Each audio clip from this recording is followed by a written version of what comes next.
ఆరోగ్యం జ్వరం వచ్చిందంటే చిన్నపిల్ల కానుంచి పెద్దల వరకు ముసలి వరకు మంచి మందులు అందాలి, సిరప్లు అందాలి, ఇంజక్షన్లు అందాలి, మంచి గుళికలు అందాలి.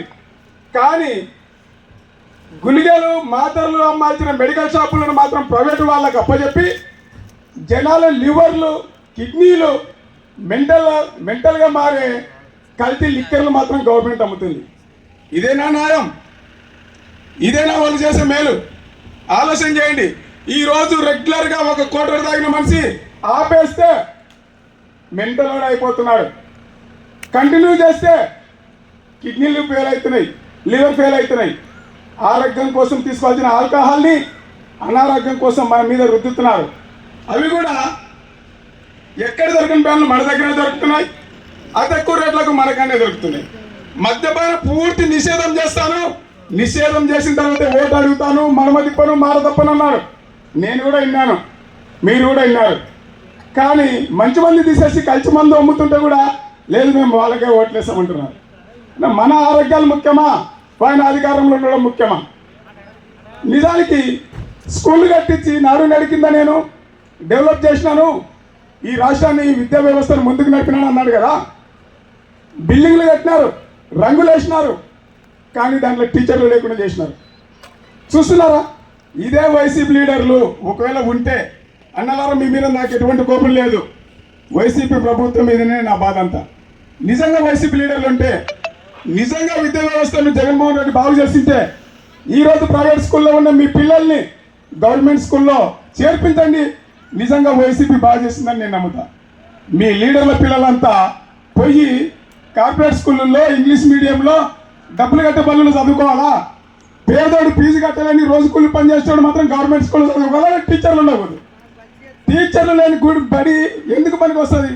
ఒక గుడి కట్టినారు, అందంగా రంగులు వేసినారు, కంపౌండ్ కట్టారు, దాంట్లో గంట లేకపోతే ఏంటి ఉపయోగం? ఆలోచించండి.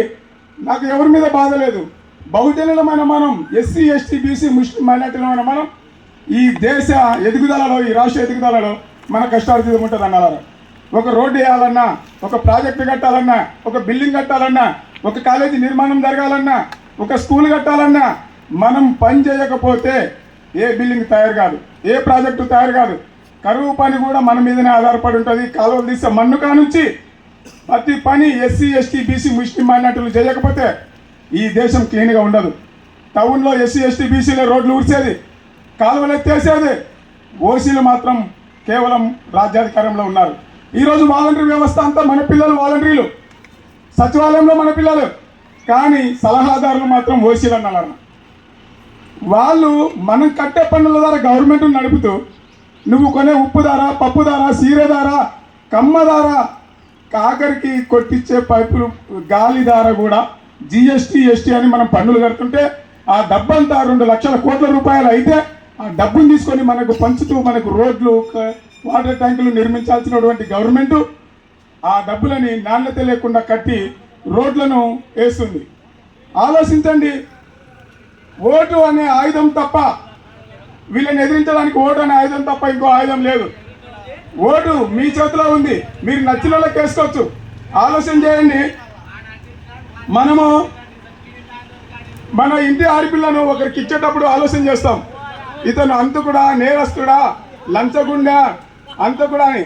కానీ ఓటు వేసేటప్పుడు మాత్రం ఏం ఆలోచన చేయకుండా ఇచ్చే మందుకో లేకపోతే కోటర్కో వాళ్ళు ఇచ్చే డబ్బులకో పాల్పడి చేస్తున్నాం.